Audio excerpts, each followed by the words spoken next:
वन्देऽहं श्रीगुरु। हरे कृष्णा। सचिनंदन महाराज यहाँ पे अगला विषय समझाते हैं, how the miraculous name descends.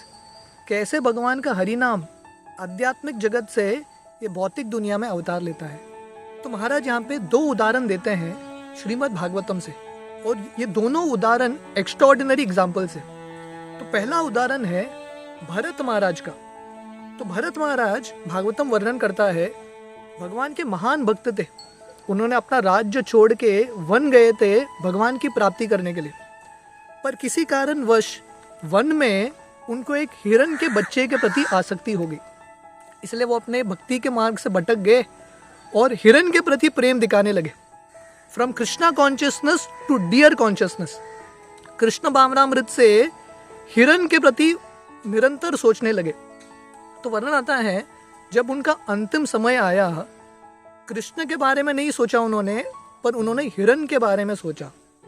जैसे कृष्ण गीता में बोलते हैं, यम यम वापि स्मरन भावाम त्यजति अंत कलेवरम तम तम एवति कौन्तेय सदा तद भाव भाविता। तो कृष्ण गीता में बोलते हैं, जो भी हम स्मरण करते हैं अंत समय पे वैसा ही शरीर मिलता है। तो भरत महाराज हालांकि भाव के स्तर पे थे, क्योंकि उनको हिरण के प्रति आसक्ति हो गई, उनको हिरण का शरीर मिल गया। पर क्योंकि उन्होंने प्रामाणिकता से भक्ति किया था, प्रामाणिकता से भगवान के नामों का उच्चारण किया था, ये हिरण के शरीर में भी उनको फैसिलिटी मिला भगवान का हरि नाम लेने का। तो सचिनंदन महाराज यहाँ पर लिखते हैं, the body of a deer is not equipped to chant. हिरण का जो शरीर है, पशु का जो योनि है, अपने जीवा से वो भगवान का हरि नाम नहीं ले सकता, वो सिर्फ मनुष्य कर सकता है। पर क्योंकि भरत महाराज ने भगवान की भक्ति की थी, ये हिरण के शरीर में भी वो भगवान का हरि नाम लेते रहे।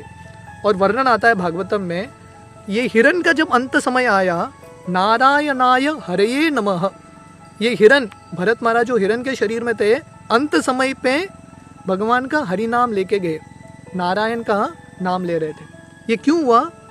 क्योंकि भरत महाराज ने पिछले जिंदगी में प्रामाणिकता से भगवान की भक्ति की।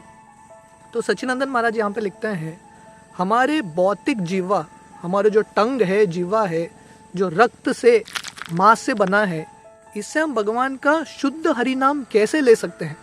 अतः श्री कृष्ण नामादि न भवेद ग्राह्यम इंद्रिय। अपने इंद्रियों से, अपने जीवा से भगवान का हरि नाम हम ले नहीं सकते। पर जब हम सेवा के भाव से, सिंसियरली, प्रामाणिकता से भक्ति करेंगे, तब भगवान अवतार लेंगे हमारे जीवा पे। जैसे भगवान ये हिरण के मुख पे, भरत महाराज जो हिरण के शरीर में थे, उनके मुख पे आ गए, वैसे ही भगवान हमारे मुख में भी आएंगे। तो सचिनंदन महाराज दूसरा उदाहरण देते हैं गजेंद्र की। ये बहुत सुंदर कहानी है भागवतम में। गजेंद्र अपने पूरे परिवार के साथ मंदाकिनी गंगा में स्नान करने के लिए जाता है, पर एक मगरमच्छ उसको पकड़ लेता है और गजेंद्र हार मानने लगता है। पर कैसे तो उसको स्मरण होता है, पिछले जिंदगी में इंद्रद्युम्न महाराज था गजेंद्र, ये हाथी, वो शरीर में उसने भगवान के मंत्रों का स्मरण किया था, भगवान के नामों का स्मरण किया था।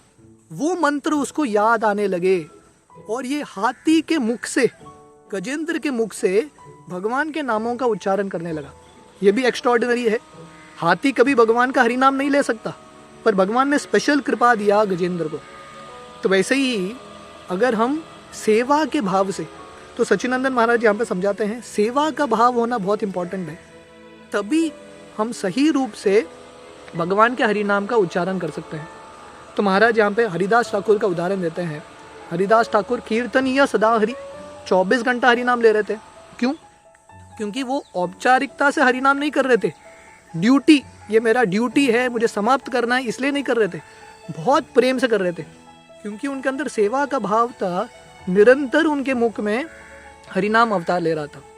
तो वैसे ही अगर हम प्रामाणिकता से, सही सेवा के भाव से हरि नाम करेंगे, भक्ति करने का प्रयास करेंगे, भगवान जैसे ये भरत महाराज ये हिरण के मुख पे अवतार लेते हैं, गजेंद्र के मुख पे आते हैं, वैसे ही भगवान हमारे मुख पे भी हरि नाम के रूप में अवतार ले सकते हैं।